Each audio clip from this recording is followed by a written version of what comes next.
Assalamualaikum warahmatullahi wabarakatuh.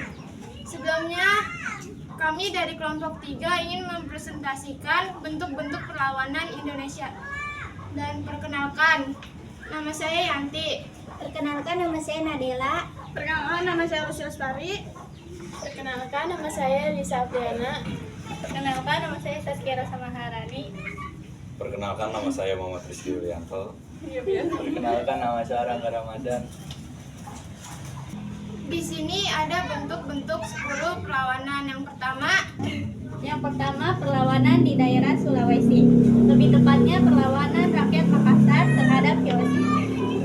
Perlawanan rakyat Makassar terhadap VOC terjadi pada tahun 1666 sampai 1669 pada abad ke-17 yang dipimpin oleh Sultan Hasanuddin. VOC ingin memonopoli perdagangan tapi ditolak oleh Makassar. Yang kedua, perlawanan Maluku terhadap bangsa Portugis. Kepulauan Maluku sejak lama menjadi perebutan bangsa Barat karena hasil rempah-rempahnya. Bangsa Portugis yang datang pertama kali pada tahun 1512 dan disambut baik oleh rakyat. Namun, hubungan itu tidak bertahan lama karena bangsa Portugis mulai bersikap sewenang-wenang. Yang ketiga, Jawa Timur, perlawanan Diponegoro pada tahun 1825 sampai 1830. Perlawanan Diponegoro atau Perang Jawa adalah perjuangan rakyat Jawa dipimpin oleh Pangeran Diponegoro melawan Belanda. Penyebabnya karena Belanda ikut campur Yogyakarta, pajak tanah yang memberatkan rakyat serta Belanda yang tidak menghargai adat dan agama.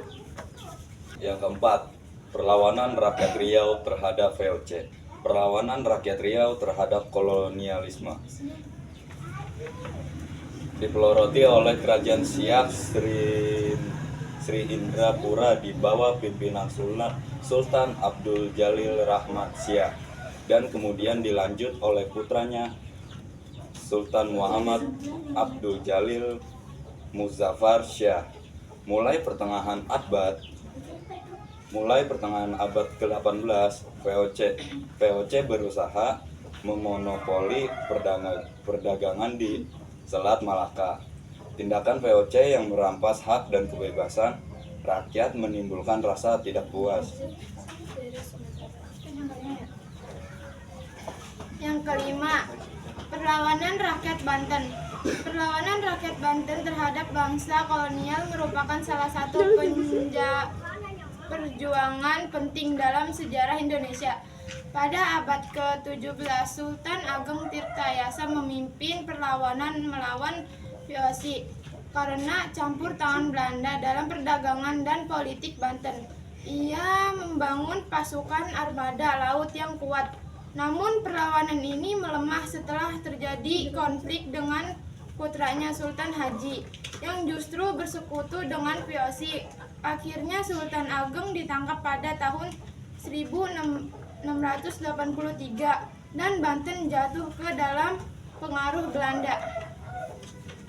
Yang keenam, ada perlawanan rakyat Mataram. Sultan Agung Mataram melakukan 2 serangan besar di Batavia pada tahun 1628 sampai 1629 untuk mengusir VOC dan menyatukan Jawa. Serangan ini gagal karena masalah logistik, kekurangan, perbedaan, kekalahan, dan pemasukan penyakit. Kalangan VOC dan bersejarah tertahan. Yang ketujuh, ada perlawanan Perang Padri. Terjadi di Minangkabau antara kaum Padri yang ingin memurnikan ajaran Islam dan kaum adat yang mempertahankan tradisi. Saat kaum adat terdesak, mereka meminta bantuan Belanda. 1821, kaum Padri melawan Belanda dan adat sekaligus dipimpin Tuanku Imam Bonjol. Yang ke-8, Perang Bali atau perlawanan Puputan. Perlawanan Puputan, perjuangan habis-habisan masyarakat Bali melawan penjajah Belanda yang dilakukan sampai titik darah penghabisan demi kehormatan dan kedaulatan. Perang Puputan pertama yang terkenal adalah Puputan Bandung 1906 yang dipicu oleh tindakan Belanda yang mencari alasan untuk menguasai Bali, berakhir dengan kekalahan rakyat dan banyak korban jiwa. Perlawanan ini kemudian dilanjutkan dalam bentuk Puputan Margarana 1946 di masa perjuangan kemerdekaan Indonesia yang juga merupakan perang sampai mati di bawah pimpinan Kolonel Satubus Ngurah. Yang ke-9 ada perlawanan di daerah Kalimantan Selatan, lebih tepatnya perlawanan rakyat Banjar pada Eropa.